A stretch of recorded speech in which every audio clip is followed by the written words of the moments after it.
बड़ा सुंदर भाव। जग में आर माई बिना केहू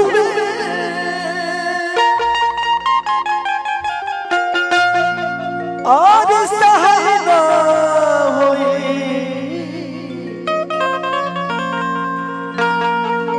केहू के तनो दुलारी बाकिर माई न होई। जग में माई बिना केहू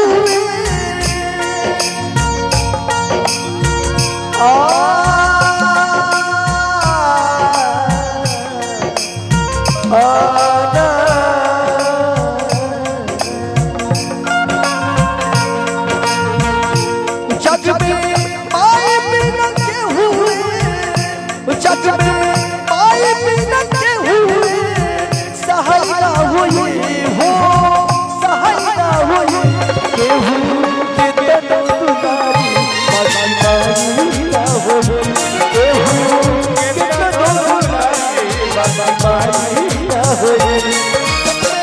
माई बिना केहू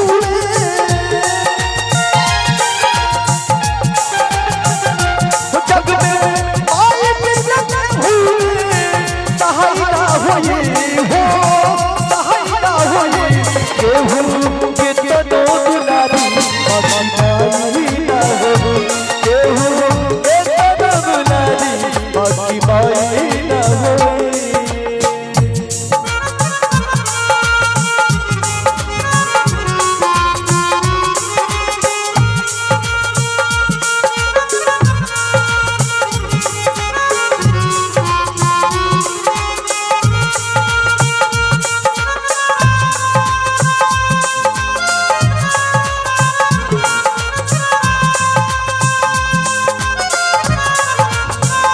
क्या बात है, क्या बात है।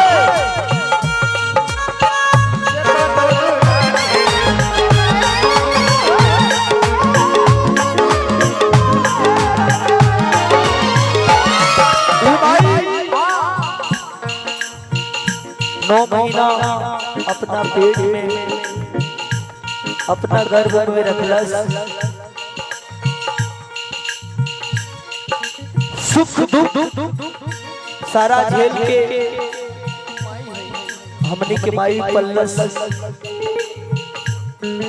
वो माई के बखान ये दुनिया में ना केहू कहले बा ना कर सकेला, ना वो माई के कर्जा केहू भरले बा, ना माई के कर्जा को वो चुका पाई।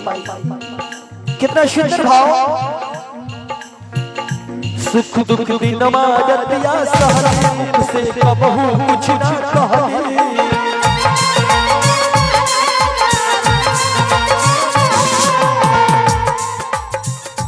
सुख दुख दिन मादतिया सहरा मुख से कबहू कुछ ना कहली।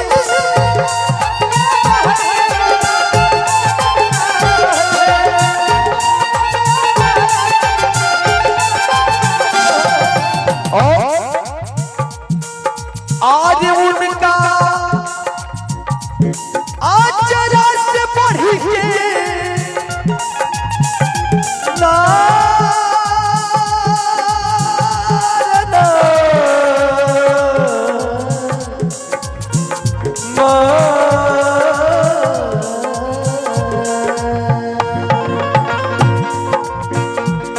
उनकर आचरा से बढ़ी के,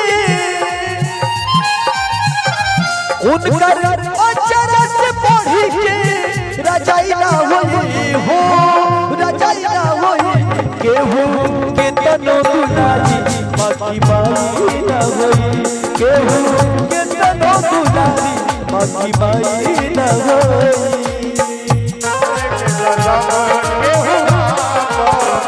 आपन कहाए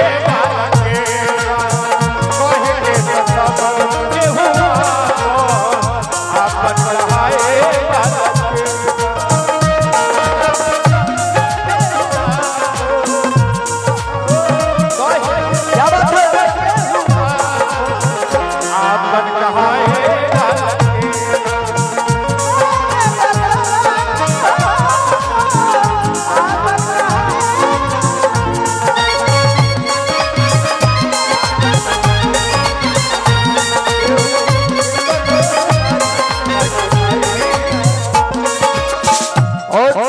बड़ा सुंदर भाव। ये परिवार के लोग वो माई के और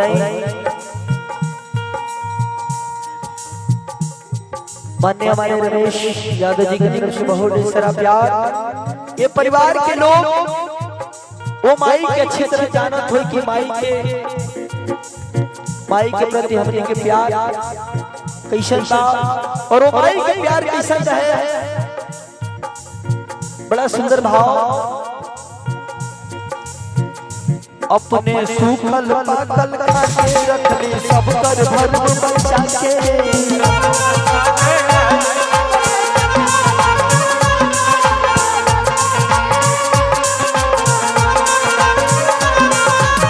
कितना सुंदर भाव।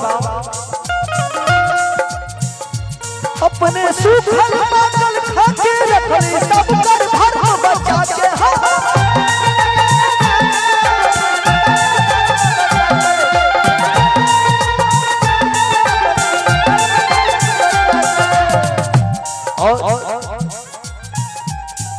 उनकर आरे रे रोज दुखाई,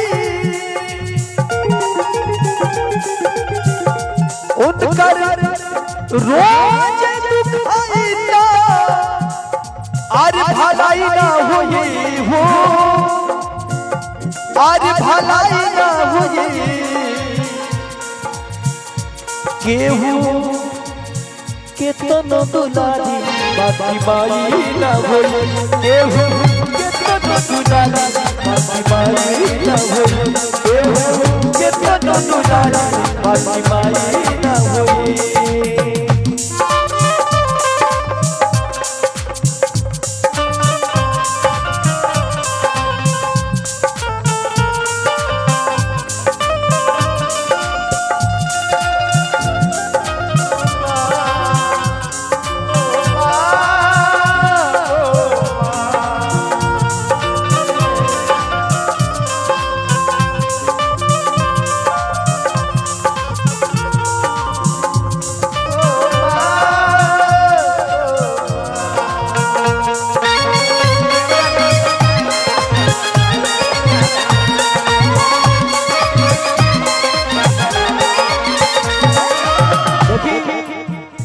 माई की सेवा जे करेला वही के मेवा मिलेला।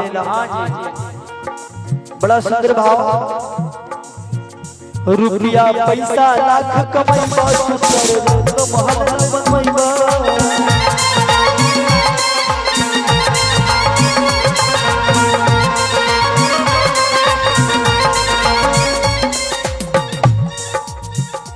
रुपया पैसा लाख कमाईबा